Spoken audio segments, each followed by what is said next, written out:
একদিন আমাকে মনে পড়বে, কিন্তু সাহস করে ফোন দিতে পারবে না। লজ্জায় নিজেকে সংবরণ করবে।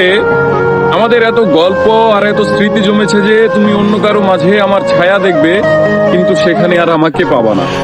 একটা আক্ষেপ জন্ম নিবে তোমার ভিতরে।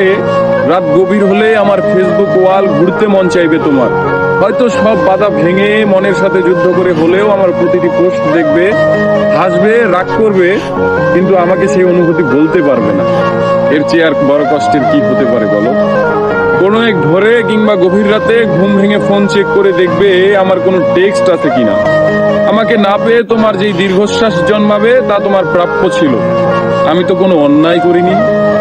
এখন যার সাথে আছো তাকে নিয়ে যতই সুখে থাকো, যতই ভালো থাকো, আমি জানি আমাকে তোমার মনে পড়বেই, কারণ আমি তোমাকে ঠকাইনি। তার সাথে কাটানো প্রতিটি সুখময় মুহূর্তে আমি থাকবো তোমার মস্তিষ্কের একটা কোণে। এর চেয়ে বড় শান্তির আর কি হতে পারে বলো?